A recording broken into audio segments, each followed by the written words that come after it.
Welcome back to the deep dive. So we're going to start today with a pretty big question.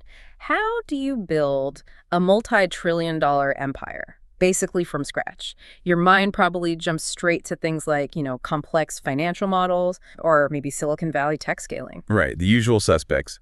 But if you actually trace the success of one of the greatest investors in history, the answer is, well, it's a lot older. It's not really in a spreadsheet. It's in this deep, enduring wisdom that you pull from history, from basic math, and crucially, from human psychology. Today, we are diving deep into the worldview of Charles T. Munger. That's it, exactly. And this really isn't just another investment guide. It's more of a blueprint, a repeatable one for making better decisions and, I think, for living an effective life. And it's all rooted in what Munger called old-fashioned Midwestern values. Things like objectivity, lifelong learning, and just being completely reliable. Yeah. And our source material for this, it's incredibly rich. We're drawing from decades of his talks, his speeches, everything that's been compiled in Poor Charlie's Almanack. And our mission, really, for you listening, is pretty ambitious. We're trying to extract the most potent, most practical nuggets of knowledge from this, huge collection of ideas. Munger's own path to wisdom was, it was long and arduous. He deliberately studied across all these different fields. But our goal here is to give you a bit of a shortcut by structuring his key concepts into models you can actually use. To really get this material, though, you have to understand Munger's style. It's unique. He delivers his advice with this mix of humor and paradox, and his absolute favorite tool, which he borrowed from the algebraist Carl Jacobi. Invert. Always invert. Yes. He loved that. Yeah. He would just attack problems backwards. He'd ask, how can I guarantee failure and wait to find the path to success? It's so counterintuitive, but so powerful. And you'll notice, if you read his work, he repeats himself a lot. He comes back to the same ideas over and over, just with different stories or from a slightly different angle. And that's on purpose, right? Absolutely. His goal isn't just that you hear it once. He wants what he calls deep fluency. He believed that repetition is the heart of instruction. So we're going to follow that approach. We'll hit these core ideas from a few different sides until they really, sink in. Makes total sense. Yeah. The goal is to internalize it, not just know it. Okay, let's get started with the absolute foundation of everything he built. He calls it the latticework of mental models. So this metaphor, like latticework, it's probably the single most important starting point for understanding Munger. His whole argument is that you can't get wise just by memorizing a bunch of disconnected facts. He's very blunt about it. If all you have are these little bits of information floating around in your head with no context... Right, with no structure to hang them on. Exactly.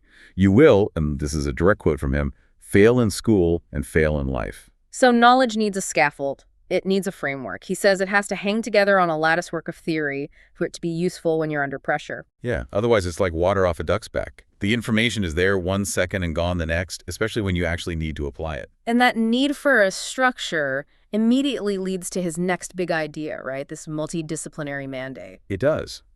Because if you only build your lattice work, your theories, from one or maybe two fields, let's say you're an expert only in finance. Munger says human nature just takes over, and you fall into what he calls the man with a hammer tendency. Ah, yes. To a man with a hammer, every problem looks like a nail. That's the one. He uses the analogy of a chiropractor, which is just perfect. A chiropractor might see every health problem as something that can be fixed with spinal manipulation, because that's the only tool in his toolkit. So if you're a marketing expert, every business problem can be solved with a new ad campaign. If you're an engineer, it's always a technical problem. Precisely. You start torturing reality, as he puts it, until it conforms to the model you're comfortable with. You become blind to the real cause of the problem. And the scary thing is, this happens to really smart people. People who are genuine experts in their narrow field. That's the most insidious part. The more of an expert you become in one thing, the more likely you are to overuse that one tool. So to fight that, he says you have to deliberately go out and learn the elementary, the big ideas from all the basic disciplines. All of them, like history, physics, psychology? Everything. Biology, engineering, chemistry, the whole lot. Okay, that sounds overwhelming. I mean, do we all need to go get a PhD in physics? No, not at all. And that's the key. He simplifies it. He advocates for what he calls remedial worldly wisdom first. You don't need to be an expert. You just need the elementary academic wisdom, the big foundational ideas, and then you have to apply them broadly. He has an analogy for this too, doesn't he? Yeah, grandma's rule. You have to eat your carrots before you get dessert. You start with the basics, the carrots of each discipline, and you make sure they interact with each other. That's how you build lattice work. All right, let's talk about those carrots. What are the non-negotiable mental models you need to build this foundation?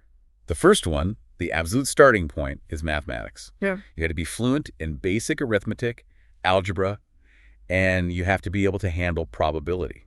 And the number one model in all of finance and probably in life is compound interest. The eighth wonder of the world, as Einstein supposedly called it. Munger quotes that all the time. Because if you don't get it and get it early, you are at a massive, massive disadvantage for your entire life. The difference between, say, a 7% return and a 9% return over 50 years isn't small. It's everything. It's a completely different outcome. Totally. And beyond compounding, he hammers home the importance of understanding permutations and combinations, the basic math of probability that came from Fermat and Pascal. Which isn't just for gambling, it's for understanding risk in everything. Everything. It governs how you think about diversification, how you weigh potential outcomes. It should be mastered by, like, the 8th grade, he thinks. If you're making big life decisions without a basic framework for probability, you're essentially flying blind. So if this stuff is so basic, why are so many highly educated people so bad at it? You see people who are just innumerate, even in really senior positions. It's a fantastic question, and Munger has this great insight on it. He tells a story about his friend Nathan Myhrvold, who has a PhD in physics. And Myhrvold points out this weird paradox. The human brain is incredible at a certain kind of math. It can do these complex differential equations instantly to, say, catch a ball or run through a forest without you even thinking about it. Right. Our brains evolved to calculate trajectories for survival. Exactly. But for whatever reason, we are just intrinsically lousy at manipulating numbers and statistics on a conscious level. It's just not what we were built for. Not at all. And because of that, Munger says, we had to invent something to help our primitive brains see the numbers.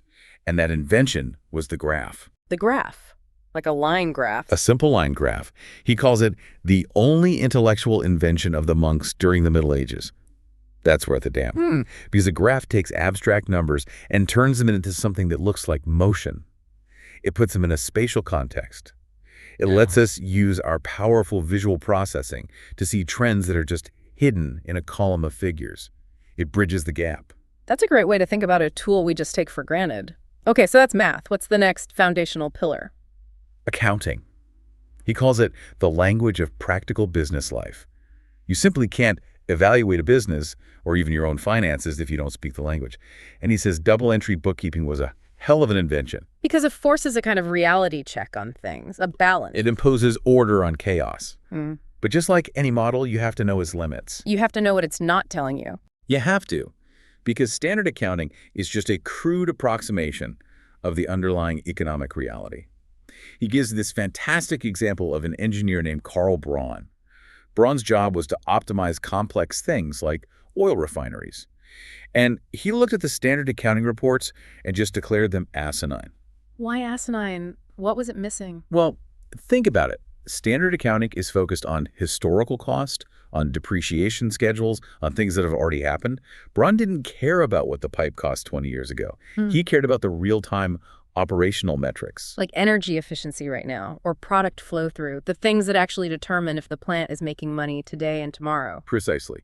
The standard accounting reports were giving management the wrong signals. They were telling them to pull the wrong levers. So what did he do? He just threw it out. He did. He built his own system. He brought in his own engineers and created an internal reporting system that reflected the true dynamic reality of the business. And this shows two things perfectly. One, you have to know accounting. And two, you have to have the confidence based on knowledge from other fields like engineering to know when accounting is leading you astray. Okay, so we have math and accounting. That brings us to the one Munger seems to think is the most important of all. Psychology. Yeah, he calls it the most useful and practical part of worldly wisdom. He says he found it ungodly important. And it's huge regret for him. He went to these elite schools, Caltech, Harvard Law, and he says he completely missed it in his education. He felt like a total horse's ass when he finally figured out how critical these basic psychological principles were to understanding why people make bad decisions. Including himself. Especially himself. And he's not talking about Freudian analysis here. He's focused on what he calls cognitive misjudgment models. It's all about the predictable shortcuts the brain takes because it can't have unlimited circuitry. The biases. The biases. These shortcuts are usually efficient, But under certain conditions, they fail spectacularly and predictably. If you learn to spot them, you gain this huge advantage. Yeah. You can stop other people from manipulating you, and you can catch your own worst mistakes before you make them. That feels like the perfect foundation. You have the Latticework, built on these core models. Now let's talk about his primary tool for actually using it to avoid mistakes, the power of inversion. So this core idea, invert, always invert, he got from this German algebraist, Carl Jacobi. And Jacobi figured out that a lot of really hard math problems were basically impossible if you attack them head-on. But if you flip them around. If you inverted the problem, the solution often became obvious. And Munger just took that tool and applied it to everything. Everything. Instead of asking, how do I become successful? He starts by asking, what would I do to guarantee I become an absolute failure? It's so effective. Yeah. And he uses it most famously in that commencement speech where he lays out the prescription for a miserable life. He does. And he actually credits Johnny Carson with the method. Carson used to joke about how to guarantee a bad outcome, and Munger just ran with it. So what's the first ingredient in Munger's recipe for misery? Number one is chemical dependency, using chemicals to alter your mood or perception. And he's just ruthless about this. He says addiction is so insidious because the bonds are, and this is a great line, too light to be felt until they are too strong to be broken. Wow. Yeah, it creeps up on you. The descent is gradual. It's masked by pleasure, so you don't even realize you've crossed the line until it's way, way behind you. And he makes it personal to show it can happen to anyone. Devastatingly so. He talks about his 4 closest childhood friends, all brilliant, all had every advantage. 2 of them are long dead, with alcohol being a huge factor. And the third, he says, is a living alcoholic, if you call that living. The inverted lesson is just stark. Avoiding that path never makes a life worse. It's the simplest and most important avoidance strategy there is. The second prescription for misery feels especially relevant today. With social media and all the comparison culture, it's envy. He is so harsh on envy. He calls it the really stupid sin. Why stupid? Because it's the only one of the 7 deadly sins you can't have any fun with. That's true. It's just a lot of pain and no fun. It gives you nothing. It's just you sitting there making yourself miserable over somebody else's success. And that poison can infect even the sharpest minds. Oh, absolutely. He tells the story about Stanley Druckenmiller, who was one of George Soros's top fund managers. Druckenmiller took these huge avoidable losses in the dot-com bubble. Why? Because he couldn't stand watching other people get rich faster in tech stocks that he wasn't in. So the fear of missing out, driven by envy, made one of the smartest guys in the room do something really dumb. It happens all the time. He says even Soros himself got killed at one point because he admitted he couldn't bear to see others make money in the technology sector without him. Meanwhile, Munger and Buffett's attitude is just, it doesn't bother us at all. They just let it go. Yeah. And that discipline saves them from making those kinds of envy-driven mistakes. All right, number 3 on the misery list. Resentment. Another totally self-inflicted wound. It's just a waste of mental energy. He quotes Samuel Johnson, who said, life is hard enough without squeezing in the bitter rind of resentment. You're just carrying this dead weight that clouds your judgment and stops you from moving forward. So what's the inversion? What if you really struggle to let things go? Well, if you can't just forgive and forget, Munger suggests what he calls the Disraeli compromise. After the British Prime Minister. That's the one. Benjamin Disraeli apparently couldn't just quit vengeance cold turkey. So he had this system. He'd write the names of his enemies on slips of paper and put them in a drawer. And every now and then he'd pull them out and take a look, and he'd get this quiet satisfaction from seeing how the world had taken care of them for him. Wow. This one got sick, that one's business failed. They were taken down without your assistance. That's brilliant. It's like outsourcing your revenge to fate so you can get on with your life. It's a psychological release valve. It keeps your own mind clear for what actually matters. Okay, so this inversion principle isn't just about avoiding personal misery. It's also the key to professional success, specifically to achieving objectivity. Yes. And for him, the absolute gold standard for this is Charles Darwin. Darwin's genius wasn't just in his theories, it was in his method. He knew the human brain is wired to look for evidence that confirms what it already believes. So he actively fought against his own brain. He went looking for the evidence that would prove him wrong. He prioritized it. He gave special attention to any fact or observation that tended to disconfirm his most cherished ideas. He was basically engineering a process of self-criticism. And that's fighting what Munger calls the inconsistency avoidance tendency. Or what we now call confirmation bias. It's the most fundamental bias there is, and Darwin built a career on overcoming it. Einstein said something similar, that his success came from curiosity, concentration, perseverance, and self-criticism. You have to be willing, even eager, to kill your own darlings if the evidence points that way. And finally, that same principle applies to how you handle hardship. Munger's last prescription for misery is when you get hit hard, you go down and you stay down.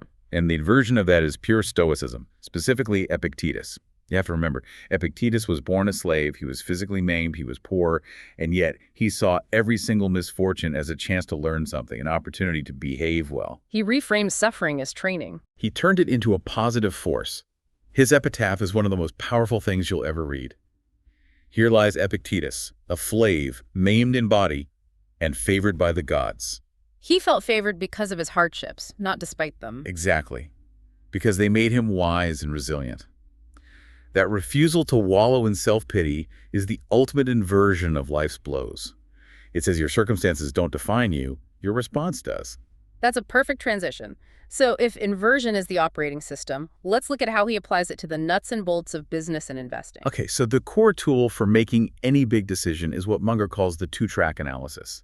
It's really the practical application of everything we've just talked about, the latticework and inversion combined. And the two tracks are the objective and the subjective, basically, the rational and the psychological. That's it, exactly. Track 1, you ask, what are the rational factors here? The numbers, the economics, the competitive landscape, the hard facts. Then you run track 2 at the same time. Right. What are the subconscious influences, the biases, the incentives, the psychological traps that could be warping the reality you just analyzed in track 1? So you analyze the business, and then you analyze the people running the business, including yourself. Right. And for any of that analysis to mean anything, you have to start by knowing your own limits. This is his circle of competence. He is absolutely emphatic about this. You have to know where your talent lies, and you play within your own circle. If you get into a game where other people have the advantage, you're going to lose. It's that simple. He has that great contrast between trying to be the world's best tennis player versus being the best plumber in a small town. It's a fantastic analogy. Becoming the best tennis player in the world requires, a huge amount of genetic luck. It's probably unattainable for most of us. Yeah. But becoming the best, most reliable plumbing contractor in Bemidji, Minnesota, That's achievable. that is achievable. Through hard work, reliability, and slowly building up your circle of competence day by day.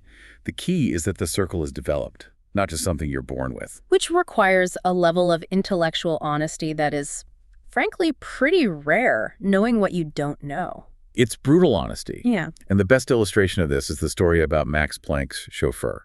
So Planck's chauffeur drove him to so many lectures on quantum mechanics that the chauffeur memorized the entire speech, word for word. And one day, a really technical question comes from the audience that wasn't in the standard speech. And the chauffeur is stuck. He doesn't panic. He says with total confidence, I'm surprised that in an advanced city like Munich, I'm being asked so elementary a question. I'm going to ask my chauffeur to respond. Ha! That's brilliant. It perfectly shows the difference between real knowledge, what Planck had, and just performing, which is what the chauffeur was doing. You can't answer the next hard question. You're outside your circle. And it's not just about chauffeurs. Munger saw this in the most powerful CEOs. The Jack Welch story is a great example. Munger asked Welch his opinion on a tech company like Apple. And Welch just said, I don't have any special competence that would enable me to answer that question. That humility from a guy like Jack Welch is pretty telling. It's the gold standard. If you don't know, just say so. The opposite of that, the inversion, is what Munger calls the twaddle tendency. The what? The twaddle tendency.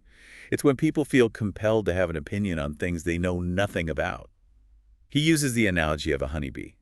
A scientist put a nectar source straight up in the air, which is a situation the bee's genetic programming isn't built for.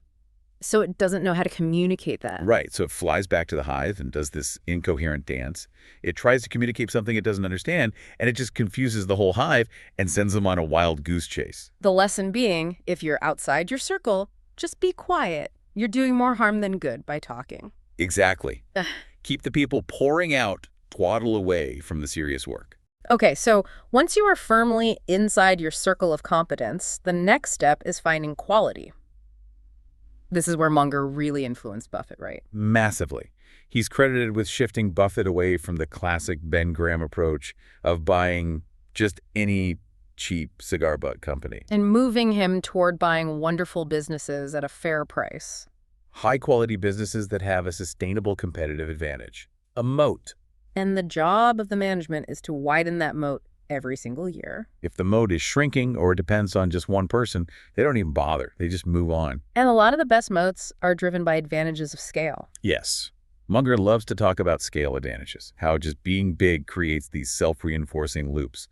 The simplest one is just pure physics, geometric scaling.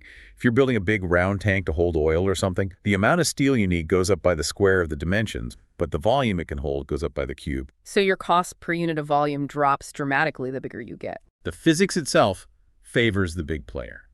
Then there's the advantage you get from processing volume. The more you do something, whether it's manufacturing a product or processing insurance claims, the better you get at it. You create a learning curve that smaller competitors just can't keep up with. And there's also the informational advantage of scale, like brand recognition. That's his Wrigley gum example. You're in a convenience store in the middle of nowhere. You see Wrigley's gum for 40 cents and some unknown brand, Glotz's gum, for 30 cents. You're buying the Wrigley's. Of course you are. Are you going to risk putting something you don't know into your mouth? A pretty personal place, he says, just to save a dime. Wrigley's reputation, built at massive scale, is a huge moat. And that scale allows for a certain kind of operational ruthlessness, like we saw with Jack Welch at GE. Welch's philosophy was number 1 or 2 or out. He knew that to really get the benefits of scale, you had to be a dominant player. So he would just sell off businesses that were doing okay, but weren't number 1 or 2 in their market. It was brutal, but effective. But scale isn't always good. There's a downside. A huge downside. It can lead to crippling bureaucracy, infighting, and perverse incentives that only a giant, profitable company can afford to ignore. His favorite example was CBS under Bill Paley in its glory days. Paley got to a point where he just hated hearing bad news. So his subordinates built this cocoon of unreality around him. They only told him what he wanted to hear because that's what they were incentivized to do. Exactly. And the whole management culture turned into what Munger called a Mad Hatter's Tea Party. Just total dysfunction. But the business was so dominant, the profits were so huge, that it just carried all that idiocy along for decades. The size masked the rot. And sometimes, all these forces, good and bad, can combine in unexpected ways. This is where he talks about the Lollapalooza effect. Yes, this is his term for when you get a critical mass outcome. It's when 2, 3, 4 powerful forces are all pushing in the same direction at the same time. And you don't get addition, you get multiplication. You get a nonlinear, explosive result. And the classic business example of this is Disney in the 1980s. What were the forces that came together there? It was a perfect storm. A textbook case of what he calls autocatalysis. Okay, so factor 1.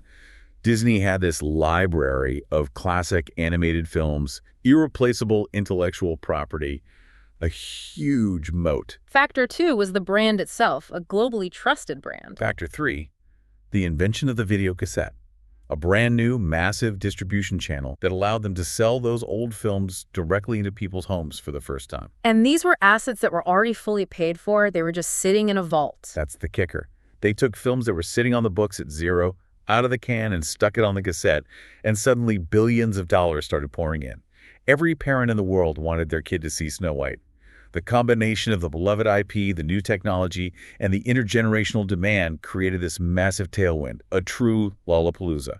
That toolkit for analysis is incredibly powerful.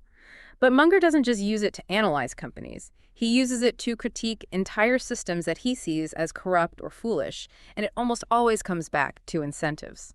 For Munger, the single most important rule in management is all about incentives. He calls it the reward and punishment super-response tendency. And his advice is just, get the incentives right. If you understand the incentives, you understand about 90% of why people and systems behave the way they do. The Federal Express story is the perfect, almost unbelievable example of this in action. It's the best case study ever. So FedEx had this huge problem. Their whole system depends on planes converging in a central hub in the middle of the night to sort packages. But they were having these chronic delays. Packages weren't getting sorted in time. Management tried everything. They begged, they threatened, they held meetings. Nothing worked. Because the night shift workers were paid by the hour. So their incentive was to make the work last longer. Of course. The solution was so simple, it's almost funny. They stopped paying by the hour and started paying a flat rate per shift. As soon as the work was done, you could go home. And the problems literally cleared up overnight. They just aligned the workers' self-interest going home early with the company's objective. That's it. It's that simple.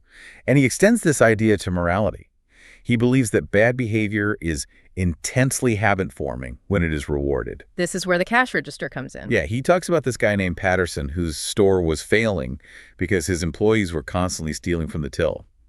As soon as he installed one of the first mechanical cash registers, the store became profitable because the machine made it hard to steal without getting caught.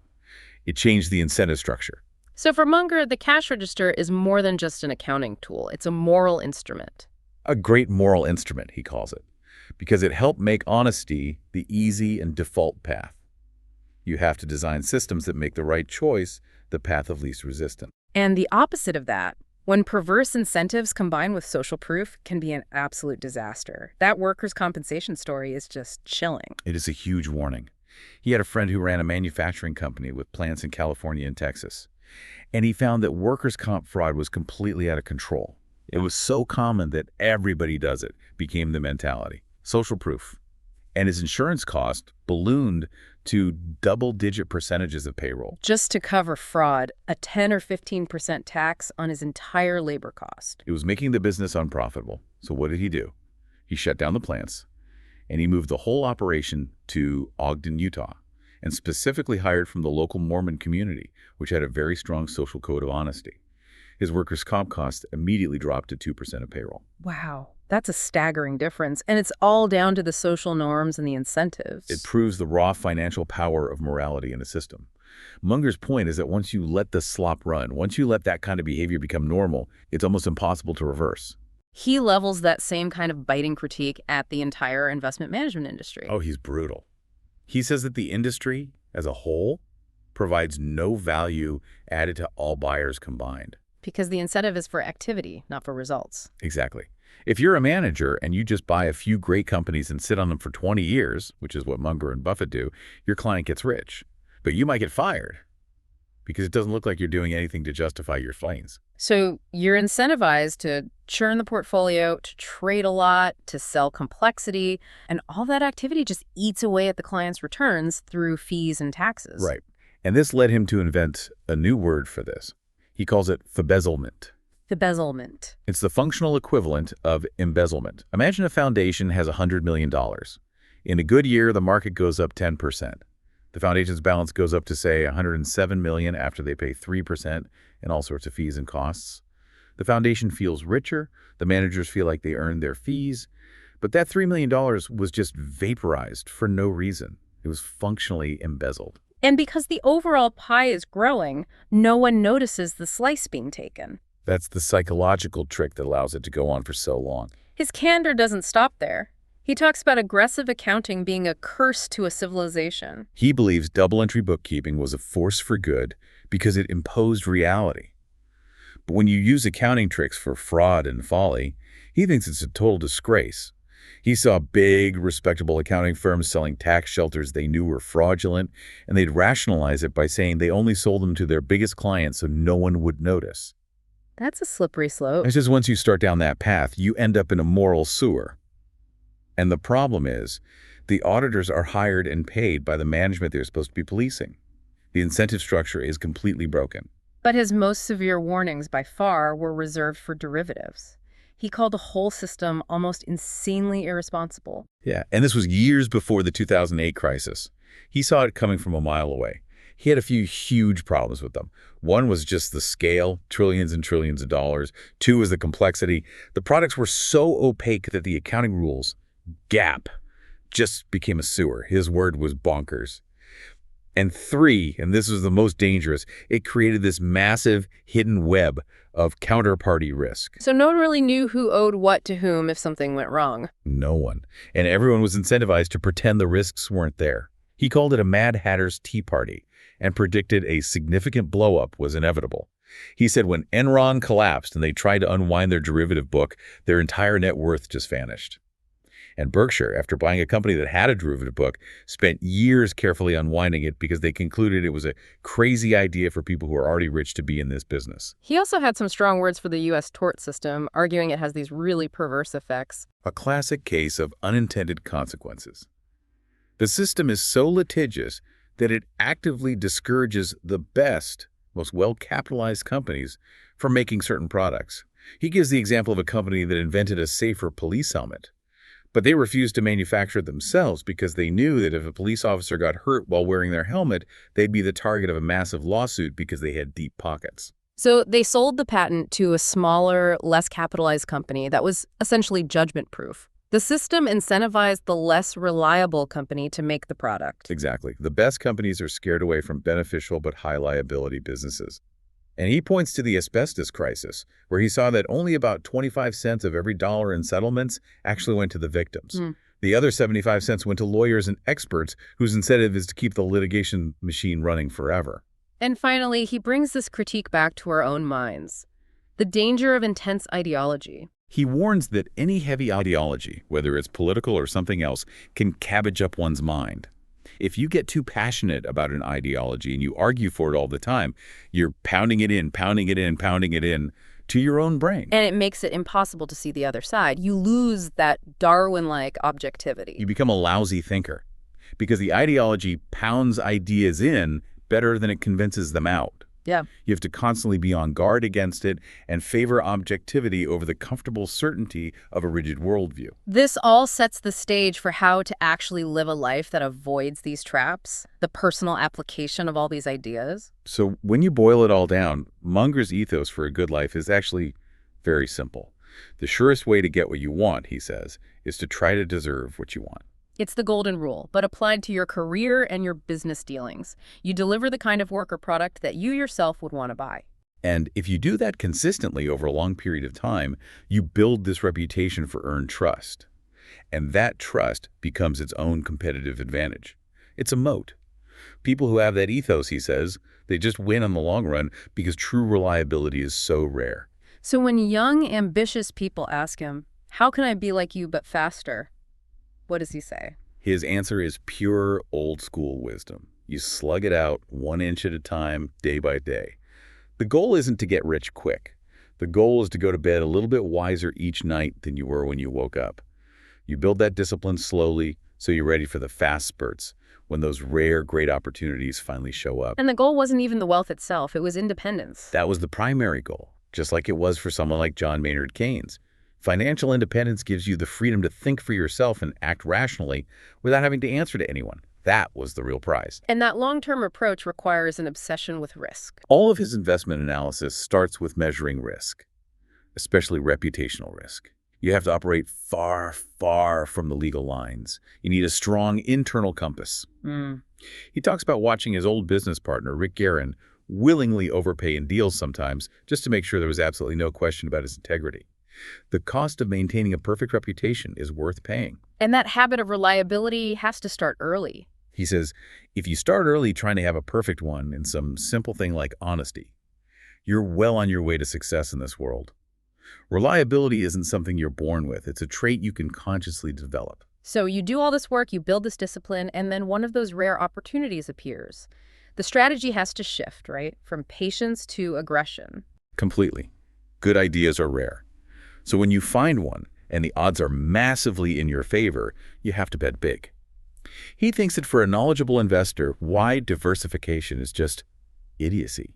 And once you've made that concentrated bet on a great business, you have to have the patience to let it work.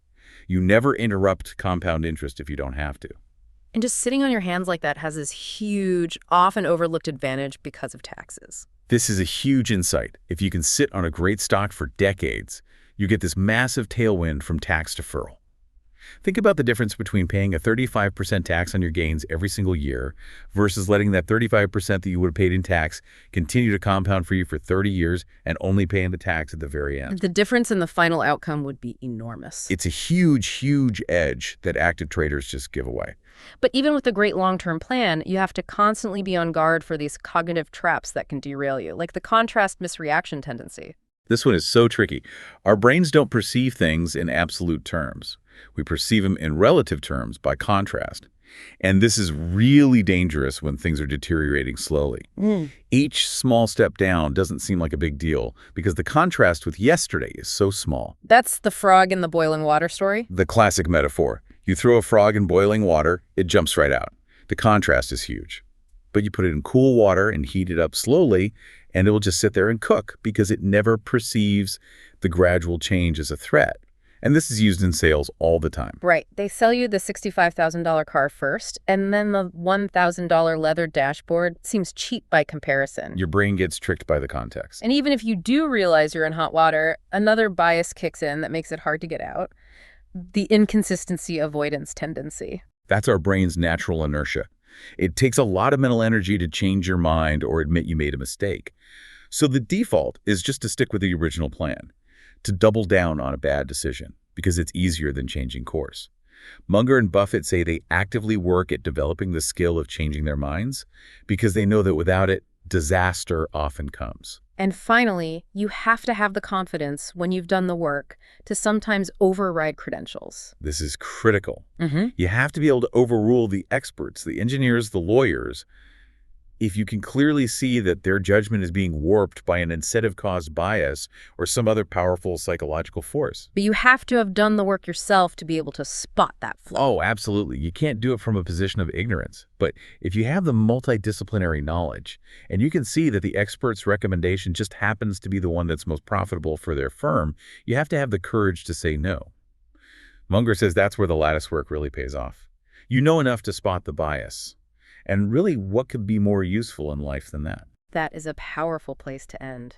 We've covered the lattice work, the wisdom of inversion, the power of incentives, and the absolute moral need for reliability and integrity.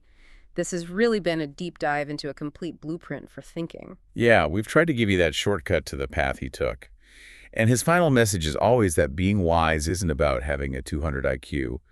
It's about being a little bit wiser than the other guys, on average, for a long, long time. You have to find your circle, play to your strengths, and just keep learning. If you try to succeed at what you're bad at, you are headed for a very lousy career. So what's the last provocative thought we can leave everyone with to try and tie all of this together?